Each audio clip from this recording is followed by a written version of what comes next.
강력 사건의 범인들 가운데는 세상과 사회에 대한 분노와 증오를 애꿎은 사람을 해치는 것으로 표출하는 경우가 종종 있습니다. 오늘 재구성할 판결에서 다룰 범인도 마찬가지였는데요. 그 사건은 서울 성동구에 있는 빌라 주택 주차장에서 흰색 차량에 불이 난 지난 2015년 9월로 거슬러 올라갑니다. 소방관들이 출동해서 불을 끄고 난 다음에 이 차량의 트렁크 안에서는 불이 나기 전에 이미 사망한 걸로 보이는 30대 여성의 시신이 발견됐고요. 시신은 심하게 훼손된 상태였습니다.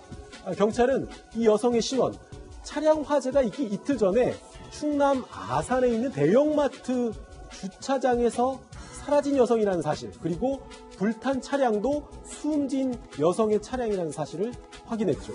이제 경찰의 수사는 이 30대 여성을 납치하고 살해한 범인을 찾는 데 초점이 맞춰졌는데요. 당시 경찰은 사건 현장 CCTV 영상 분석과 화재 차량 안에서 발견됐던 DNA를 근거로 해서 48살 남성 김일곤을 공개 수배하고 나섰습니다. 이 당시 현상 수배 전단을 보면 1,000만 원의 현상금을 내걸었다는 사실도 확인할 수 있는데요. 그리고 마침내 범행 나흘 만에 경찰에 검거된 김일곤, 자신이 피해 여성을 납치하고 살해한 이유에 대해서 입을 열었는데요. 당시 여성들이 마트에 장을 보러 가는 것마저 두렵게 만들었던 김일곤의 범행 동기 무엇이었을까요? 판결의 재구성에서 확인해 보시죠. 이 사건이요, 굉장히 여성들의 두려움을 따게 만든 사건이었습니다. 용의자 자체는 그 당시에 빨리 특정이 됐죠? 네네. 맞습니다. 이 용의자는 바로 특정이 됐는데요. 이 사람을 아마 검거하는데 제 기억에 9일인가 10일 걸렸을 겁니다. 그래서 마트, 조금 전에 말씀하신 것처럼 대형 백화점, 주차장 이쪽에 여성분들이 굉장히 불안에 떨었던 건데, 예. 이 사람이 사실은 전과가 22개예요. 아이고. 어마어마한 겁니다. 강도, 절도 등 전과가 22개 정도 되니까 아주 상습적인 범죄꾼인데요. 이 사람을 9일까지 가도록 잡지 못했던 이유가 몇 가지 있어요. 일단은 휴대폰 추적을 피하기 위해서 선불폰을 썼습니다.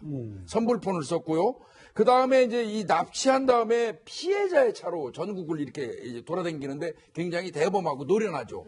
그런 상태에서 주로 또 고속도로를 가면은 출입 기록이 나오잖아요. 네. 그걸 차단하기 위해서 국도만 이용했어요.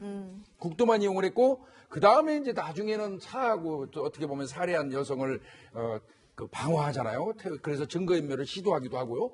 그 이후에 시신 방어한 이후에는 이제 본격적으로 경찰이 수사에 붙으니까 그때는 그나마 차도 안 타고 지하철이나 대중교통 이용하고요. 심지어는 택시 타고 그것도 안 되면 도보로 이동을 했어요. 그러니까 추적이 굉장히 경찰이 힘들었고요. 또 잠자는 데는 모텔을 주로 쓰기는 했지만 본인이 필요하다고 판단되면 노숙도 했습니다. 그러니까 이 사람을 검거하는데 굉장히 난항을 거쳤던 거고요. 다만 이제 경찰은 범인은 반드시 본인의 어떤 지리감, 연고감이 있는 곳을 찾는다는 속성을 좀 이용하기는 했어요.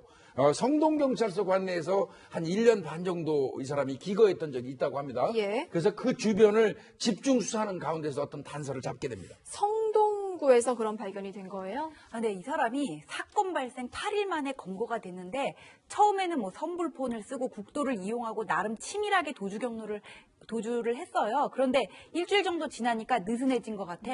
사건 발생 8일 만에 동물병원 가가지고는 흉기를 가지고 동물 안락사를 내놔라 이러고 간호사를 위협을 한 거예요. 동물 안락사 약을 내놓으라고. 그러니까 거의 나잡아갑쇼 한 거죠. 그렇죠. 간호사가 그걸 보고 가만히 있었겠어요. 당연히 112에 신고했고 경찰이 출동을 했습니다. 그런데 이 사람이 당시에 워낙 큰 흉기를 위험한 거를 가지고 있어가지고는 네. 제압할 때 지나가는 시민까지 도와가지고 간신히 제압을 했다 그래요. 자, 시민들의 도움으로 드디어 붙잡힌 김일곤. 네. 기자들은 그에게 물어볼 말이 참 많았습니다.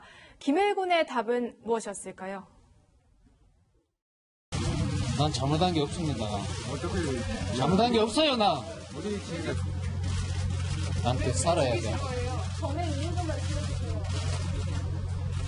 난 잘못한 게 없고, 난 앞으로 살아야 된다고. 너무 소름 돋는데요. 그러니까 죄를 지금 인정하기는커녕 오히려 떵떵거리는 거잖아요. 네. 이 김일곤 같은 경우는 2015년 9월 9일 오후에 충남 아산에 있는 대형마트 주차장에서 여성을 납치했습니다. 30대 여성을 납치했고 이 여성의 차량을 직접 운전하고 피해 여성을 납치한 여성을 태운 상태로 마트를 빠져나왔습니다. 처음에 여성이 이제 용변을 보고 싶다고 하면서 자신을 내려달라라고 이 김일곤에게 간청을 했다고 해요. 그래서 김일곤이 내려줬는데 여성이 곧바로 도주를 하려고 하니까 이 여성을 제압해서 다시 차량에 태웠고 네. 질식시켜 살해한 건데요. 김일곤의 진술은 그렇습니다. 원래는 여성을 살해하려고 하는 목적은 아니었고 차량과 휴대전화를 빼앗으려고 했던 건데 약속을 어기고 용변만 보겠다고 했던 약속을 어기고 달아나서 순간적으로 화가 났다. 그래서 살해했다라고 진술했습니다. 살해와 관련된 이유는 뭐 이렇게 김일곤이 밝혔는데 실제로 이 여성을 납치했던 진짜 이유는 나중에 드러나죠. 자, 여성이 말을 안 들었기 때문에 욱하는 마음에 살해했다. 그런데 이해가 안 되는 게요. 우발적인 범행이었다면 왜 그렇게 시신을 잔인하게 훼손하고 불까지 태웠느냐 하는 점입니다. 조금 더 자세한 이유를 경찰의 목소리로 들어보겠습니다.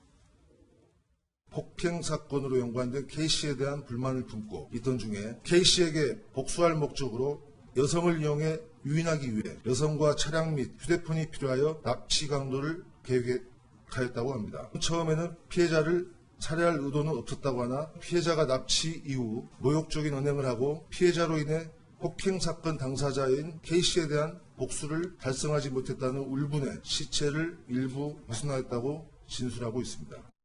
여성은 미끼였던 거고 그 K라고 지칭을 했는데 네, 예. 그 사람을 결국에는 범행 대상으로 삼았고 여성을 유인하기 위한 그 남성을 유인하기 위해서 여성이 이용이 된 거예요. 이제 근데 설명 전에 이제 말씀드리면 이건 어디까지나 김일곤이의 진술에 의한 얘기입니다. 네. 저는 그게 그렇게 타당성이 있다고 보이지는 않습니다만은 이제 이거를 사건을 좀 보려면 9월 9일 날 납치되기 이전을 좀 봐야 돼요. 5월 달로 가야 됩니다. 네. 2015년 5월 초에 김일곤이가 본인이 차가 한 대 있었다고 합니다. 차를 끌고 영등포구 대림동 노상을 진행하고 있다가 조금 전에 말했던 K군이라는 노래방 종업원이었던 남성입니다. 20대. 그 남성하고 김일곤이 차하고 오토바이 접촉사고가 있었어요. 그걸로 두 사람 다 벌금이 50만 원 나왔어요. 네. 벌금이 50만 원 나오니까 김일곤이는 내가 잘못한 게 없는데 나한테 벌금이 50 나왔으니까 네가 대신 내라고 하면서 그 노래방을 계속 한 7번 정도 찾아가가지고 요구를 합니다. 네. 벌금 대납해라. 그런데도 뭐 그 사람이 안 들어주죠, 당연히. 안 들어주니까 8월 초에는 흉기를 하나 들고 가요. 네. 그래가지고 그걸 보이면서 진짜 안 내줄 거야, 벌금 50만 원? 그런데 그렇게 할 때 그 사람이 이른바 저 젊은 사람이 아우 막 놀래야 되는데 그것도 아니에요. 그래? 그렇게 자신 있으면 내 차 타봐. 그 당당하게 나오니까 오히려 도망을 쳤어요. 김일곤이가. 도망을 치고 나서 이제 그 망신만 당한 거죠. 자기 입장에서는. 그리고 나서 그 이후로는 또 이제 이 또 노래방 종업원도 화가 나니까 김일곤이 사는 집을 후배들을 시켜서 찾아갖고 자꾸 가는 거예요. 그래서 또 김일곤이가 겁을 먹고 방을 빼가지고 고시원으로 이사하는 일까지 있었어요. 예. 그러니까 그러다 보니까 뭐 자기는 그 사람한테 너무 쌓인 게 많아서 복수하기 위해서 30대 여성을 납치해가지고 그 여성을 노래방 도우미로 위장 취업을 시켜서 그 노래방 그 종업원, 그 오토바이 상국 주인이죠. 그 사람을 유인해가지고 살해하려고 했다. 이런 식으로 얘기를 하는 겁니다. 그러니까 노래방 이제 주인이었던 그 남성을 유인하기 위해서 30대 여성을 노래방 도우미로 가장해서 유인하려고 했다. 이해가 가세요, 프로파일러? 근데 그건 그 사람 얘기죠. 그 사람. 그러니까 말하자면은 자기가 이 살인을 하고 강도 살인을 한 부분에 대한 걸 변명을 하려고 하면은 가장 쉬운 게 남 탓하는 겁니다. 내가 이렇게 임원이 이끌어낸 것은 저 사람 때문이고 저 사람이 이렇게 돼갖고 내가 이렇게 한 거니까 머릿속에 있는 망상을 그대로 털어놓는데 예. 경찰들은 이걸 그대로 듣지 않습니다. 당연히 교수님도 그렇지만은 이거는 남 탓하는 거고 자기 형량을 줄이기 위해서 다른 사람을 끌어들이는 거기 때문에 절대 이것은 그 사람 말을 믿지 않고 다만 왜 이렇게까지 됐는가에 대한 어떤 행동적 분석을 하겠죠. 근데 흔히 말하는 아무런 관련 없이 있는 사람을 자기가 죽였다는 거에 대한 일말의 양심의 가책도 없는 거 아닙니까? 네. 이건 자기가 이렇게 된 건. 그 부분 때문에 사실은 이 사람이 이런 부분에 대한 건 책임을 져야 되는 거죠. 이 20대 남성이 자신의 행적을 계속 쫓으니까 뭐 차가 필요했던 거는 맞는 것 같아요. 차도 팔았어요. 차도 예, 이제 예. 팔았고. 그런데 그 전에도 한번 여성이 탄 차량을 납치하려고 한 적도 있었다면서요. 그러니까 바로 8월이죠. 일산에 있는 뭐 대형마트에서도 아주 유사한 방식의 납치 미수 사건이 있었습니다. 그리고 나서 한 달 조금 뒤에 이제 이 사건이 벌어진 거죠. 자, 이렇게 엄청난 범죄를 저지르고도 놀랍게도 김일곤은 수사 과정에서 자신의 억울함만을 강조하면서 도저히 이해할 수 없는 행동을 계속합니다. 특히 이 20대 남성을 향한 분노를 가장 많이 표출했는데요. 구속영장 심사를 받으러 법원에 출석했을 때도 마찬가지였습니다. 이번 일이 영등포 폭행 사건이 있었어요. 그게 판사님한테 탄원서를 내가 올린 게 있어요. 그거 보시 마시고요. 제가 영등포 폭행 사건 때 제가 피해자였는데 지금 가해자로 돼갖고 지금 벌 50만 원 내려줬고 김건희 인해가지고 내가 김건희를 죽이기 위해 가지고 내가 그 김땡땡이라고 표시된 그 부분이 바로 그 20대 남성인데 예, 그렇습니다. 분명 당시의 쌍방 폭행건은요, 김일곤이 먼저 때린 것으로 확인이 됐습니다. 그럼에도 불구하고 오직 본인의 생각에만 사로가 잡혀 있는데 경찰 조사 과정에서 더 충격적인 것이 김일곤의 옷에서 이른바 데스노트도 발견이 됐었잖아요. 네, 그러니까 이 사람 옷 주머니에서 메모지 2장이 발견됐거든요. 근데 메모지 2장에 보니까는 28명 사람 뭐 이름 모르면 직업 이런 식으로 쭉 적혀 있었는데 그 옆에 사람 이름 옆에 적어놓은 내용이 진짜 소름이 끼쳐요. 뭐라고 적혀 있었냐면은 의사 해놓고는 옆에 아픈데 강제 퇴원시켰다 이렇게 얘기를 하고 있고 간호사는 불친절했대요. 식당 사장은 미수금을 지급하지 않았다 그러고 자기가 지급하지 않았다는 얘기 같은데 그다음에 형사는 폭행 사건 때 나를 붙잡았다 그러고 어느 참고인한테는 내가 피해자인데 가해자인 것처럼 얘기했다 그러고 98년 절도 사건 때 판결 내린 판사에 대해서는 징역 5년이나 선고했다 이건데 뭔가 그 사람한테 불만이 있는 내용들을 다 적어놓은 거잖아요. 예. 그때 경찰 관계자 말에 따르면은 이 사람이 이게 뭐냐고 물어봤겠죠. 그랬더니 이것들을 다 어떻게 했어야 되는데 이렇게 중얼거렸다는 거거든요.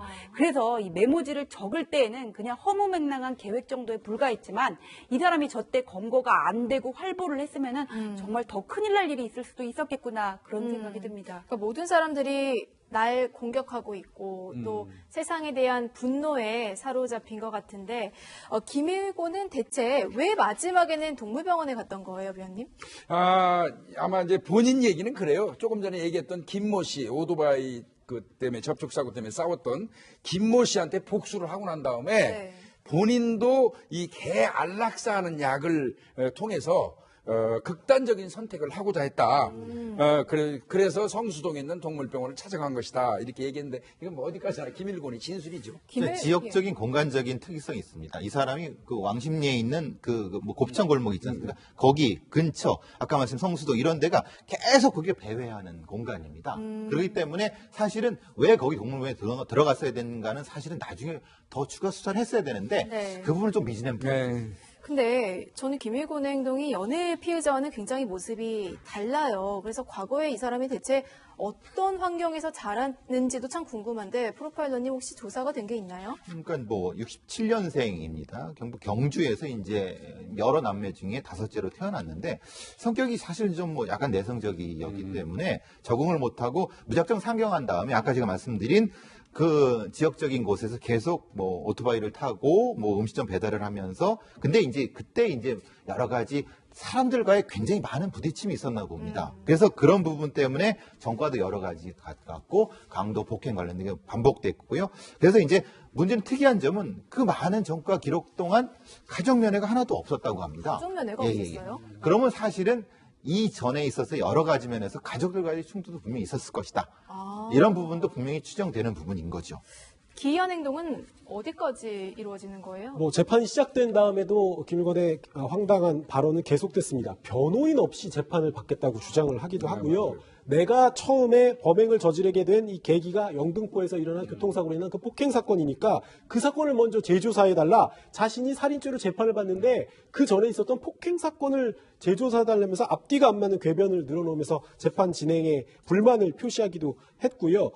법원이 피해자의 억울함을 없애줘야 됐는데 자신이 피해자라면서 직분을 저버렸다고 큰 소리치기도 했습니다. 그럼 판결은 어떻게 났죠?